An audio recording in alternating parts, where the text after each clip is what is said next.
ಹೃದಯಾಘಾತದಿಂದ ನಿನ್ನೆ ಮುಂಬೈನ ಬ್ರೀಚ್ ಕ್ಯಾಂಡಿ ಆಸ್ಪತ್ರೆಗೆ ದಾಖಲಾಗಿದ್ದ ಖ್ಯಾತ ಗಾಯಕಿ ಆಶಾ ಭೋಂಸ್ಲೆ ಇಂದು ನಿಧನರಾಗಿದ್ದಾರೆ.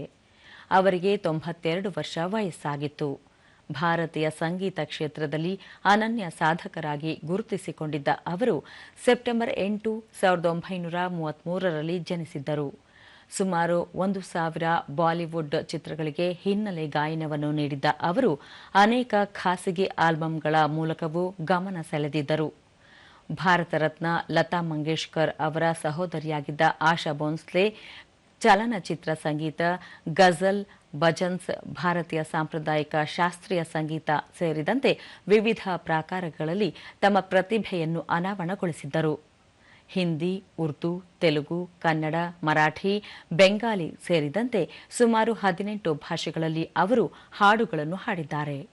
ಕನ್ನಡದಲ್ಲಿ 1967ರ ಕ್ರಾಂತಿವೀರ ಸಂಗೊಳ್ಳಿ ರಾಯಣ್ಣ ಚಿತ್ರದಲ್ಲಿ ಒಂದು ಹಾಡನ್ನು ಹಾಡಿದ್ದ ಅವರು ವೈಜಯಂತಿ ಮಾಲಾ ಅವರ ಮೊದಲ ಕನ್ನಡ ಚಿತ್ರ ಆಶಾ ನಿರಾಶಾ ಮತ್ತು ದೂರದ ಬೆಟ್ಟ ಚಿತ್ರದಲ್ಲಿ ಒಂದೊಂದು ಹಾಡುಗಳನ್ನು ಹಾಡಿದ್ದಾರೆ. ಅನೇಕ ರಾಷ್ಟ್ರೀಯ, ಅಂತಾರಾಷ್ಟ್ರೀಯ ಪುರಸ್ಕಾರಗಳಿಗೆ ಪಾತ್ರರಾಗಿದ್ದ ಆಶಾ ಭೋಂಸ್ಲೆ ಅವರಿಗೆ ಭಾರತ ಸರ್ಕಾರ ಪದ್ಮವಿಭೂಷಣ ಗೌರವ ನೀಡಿ ಅಭಿನಂದಿಸಿತ್ತು.